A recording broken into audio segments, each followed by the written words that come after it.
کہ دیکھیے IMF کی شرائط کی وجہ سے پاکستان پورا کا پورا ظاہر ہے کہ متاثر ہو رہا ہے، اس میں کوئی شک نہیں ہے، لیکن سب سے زیادہ اگر کوئی متاثر ہو رہا ہے تو وہ مڈل کلاس ہے جو کراچی میں آباد ہے۔ ہم IMF کی تمام شرائط کے اوپر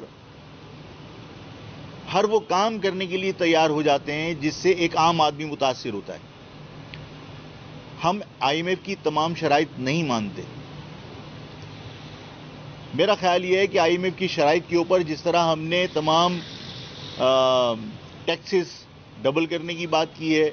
ہم نے پیٹرول کے پرائسز بڑھانے کی بات کی ہے، ہم نے گیس کے پرائسز بڑھانے کی بات کی ہے، اس سے ایک عام آدمی سفر کرے گا۔ میں نے پہلے بھی کہا تھا کہ اس پاکستان کے اندر ہم اپنے زر مبادلہ کو بڑھانے کے بہت سارے اور مواقع تلاش کر سکتے ہیں، ہم بہت سارے طریقے اختیار کر سکتے ہیں۔ ہمیں اس ملک میں کرپشن کے خلاف کام کرنا ہوگا، جو کرپٹ لوگ ہیں ان کا احتساب کرنا ہوگا، اور اس کرپشن کے احتساب میں یہ سمجھتا ہوں کہ کہیں پر کسی جگہ پر بھی کسی بھی ادارے یا کسی بھی طبقے کے لوگوں کو اگر آپ مستثنا قرار دیتے ہیں تو پھر احتساب کا عمل پاکستان میں کبھی بھی پھلے گا پھولے گا نہیں۔ میں نے کون سا یہ میگزین ہے، بلومبرگ کا ایک آرٹیکل میں نے پڑھا۔ میں اس حوالے سے یہ کہنا چاہتا ہوں کہ IMF نے پہلے بھی شرائط لگائی تھیں، ان کو بھی اس بات کا احساس ہوگا کہ عام آدمی کے خلاف ہم ٹیکسز لگا دیتے ہیں، عام آدمی کو سفر کرنا پڑتا ہے جو پرائز ہائیک ہے اس کی وجہ سے، کہ آپ پیٹرول کی قیمت بڑھا دیتے ہیں، گیس کی قیمت بڑھا دیتے ہیں۔ انہوں نے اس بات کے اوپر یہ شرط رکھی تھی پچھلی مرتبہ بھی کہ جو گورنمنٹ آفیسرز ہیں وہ اپنے اثاثے شو کریں، اور ابھی بھی یہی شرط ہے۔ سوال یہ پیدا ہوتا ہے کہ جب عوام کے منتخب نمائندے اپنے ایسٹس ڈکلیئر کرنے کے پابند ہیں تو پھر باقی ادارے کیوں نہیں؟ اس بلومبرگ کی رپورٹ کے اندر لکھا ہوا ہے کہ متحدہ قومی موومنٹ کے اس زمانے میں منسٹر فروغ نسیم ہوا کرتے تھے، لا منسٹر، انہوں نے باقاعدہ یہ راہ نکالی اور انہوں نے کہا کہ آرمڈ فورسز کے آفیسرز جو ہے وہ ان کے اثاثوں کے جو گوشوارے ہیں وہ ظاہر نہیں کیے جائیں گے۔ میں یہ سمجھتا ہوں کہ جو لوگ بھی اس ملک میں، چاہے وہ عدلیہ ہو، چاہے وہ آرمڈ فورسز کے آفیسرز ہوں، چاہے وہ پولیٹیشنز ہوں، جو لوگ کرپشن میں ملوث نہیں ہیں، میرا خیال ہے کسی کو بھی اپنے اثاثے چھپانے میں کوئی ضرورت ان کو نہیں ہے۔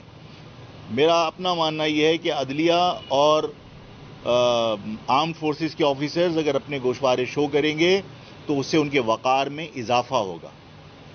لوگوں کے اعتماد میں اضافہ ہوگا، احتساب کا عمل تقویت پکڑے گا۔ اگر ہم کسی ایک شخص کو بھی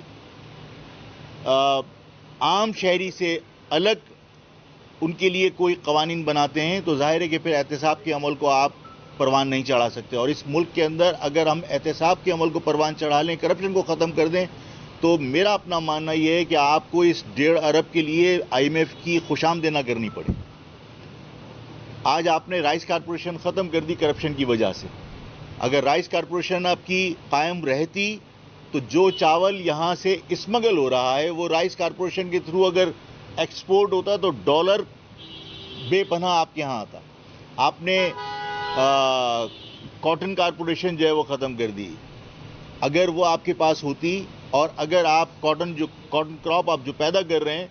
وہ زمیندار اپنے طور پر کہیں فروخت نہ کرتا اور بارڈر سے بغیر کسی ڈاکومنٹس کے یہ کاٹن نہ جاتی، اور کاٹن کارپوریشن ہی تھی، cotton exchange corporation, cotton exchange corporation اگر یہ موجود ہوتی اور ساری کاٹن وہ خرید کر فروخت کرتی تو آپ کے پاس ڈالر کی شکل میں پیسے آتے۔ پوری دنیا کے اندر میں ابھی عمرے پہ تھا، وہاں پر مختلف جو آپ کے ہاں سوشل میڈیا کے چیزیں ہوتی ہیں وہ نہیں چل رہی تھیں، وہاں پر واٹس ایپ نہیں چل رہا تھا، وہاں پر آپ کے فیس بک اور یہ دوسرے پروگرامز نہیں چلتے، اس لیے کہ وہاں انہوں نے اس ٹیلی کمیونیکیشن کے اوپر اپنا کنٹرول رکھا ہوا ہے، اس لیے کہ وہاں سے پیسہ جنریٹ کرتے ہیں۔ آپ کے ہاں فیس بک ایک کاروباری سبجیکٹ ہے اور لوگ اس سے پیسہ کماتے ہیں، لیکن پاکستان 1 روپے کا ٹیکس نہیں لیتا۔ اگر ہم ان اداروں کے اوپر پابندی لگائیں اور ان اداروں کے اوپر اگر ہم ٹیکس لگائیں تو ہم بے پناہ ڈالر فارن ایکسچینج کے یہاں جمع کر سکتے ہیں۔ اسی طرح اور بہت سارے کاروبار ہیں جنہیں ہم نے اپنے ہاتھوں سے تباہ کیا ہے۔ آپ کے ٹرانسپورٹ کارپوریشن آپ نے اپنے ہاتھ سے تباہ کی ہے۔ ہم اگر اپنی ان کارپوریشنز کو دوبارہ ریوائیو کر لیں تو ہم بہت ساری جو ہمارے ہاں سے ڈالر ڈرین آؤٹ ہو رہا ہے اس کو روک سکتے ہیں۔ آپ کے ہاں بارڈر کے اوپر ظاہر ہے کہ ہم اور آپ تو ڈیوٹی نہیں کر رہے، لیکن بارڈر کے اوپر 50 لاکھ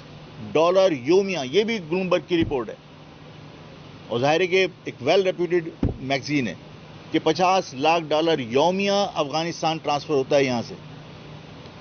ہم لوگوں سے ڈالر کی بھیک مانگ رہے ہیں اور ہم اپنے ملک سے ڈالر جو پڑوس ملک میں جا رہا ہے اس کو نہیں روک پا رہے۔ یہ ہمارے سسٹم کا فیلئر ہے۔ اس پاکستان کے لوگوں نے اس پاکستان کے لیے بے پناہ قربانیاں دی ہیں، بے پناہ پاکستان کے لیے انہوں نے پیسہ دیا ٹیکس کی مد میں، لیکن اس سسٹم نے اس پیسے کو برباد کیا ہے۔ اس سسٹم کا درست ہونا ضروری ہے۔ اس سسٹم کے درست ہونے کے لیے میرا ماننا یہ ہے، میری درخواست یہ ہے ادب کے ساتھ کہ جوڈیشری بھی اور آرم فورسز کے لوگ بھی اپنے اثاثے ڈکلیئر کریں بلا خوف، تاکہ لوگوں کے اندر اعتماد پیدا ہو، لوگوں میں ان اداروں کا وقار بڑھے اور یہ ادارے اس ملک میں احتساب کے لیے معاون کردار ادا کر سکیں۔ جب ہم کسی ادارے کو، کسی فرد کو احتساب سے مبرہ قرار دیتے ہیں، ان کی چیزیں ڈکلیئر کرنے کی بجائے پوشیدہ رکھنے کی کوشش کرتے ہیں تو شک و شبہات پیدا ہوتے ہیں۔ تو میری درخواست یہ ہے کہ فروغ نسیم صاحب نے کیوں ایسا کیا مجھے نہیں معلوم، لیکن میری خواہش یہ ہے اور میری درخواست یہ ہے کہ عدلیہ اور آرم فورسز کے لوگ بھی اپنے گوشوارے پبلک کریں تاکہ لوگوں میں ان کا وقار بلند ہو اور لوگوں کے اندر اعتماد پیدا ہو۔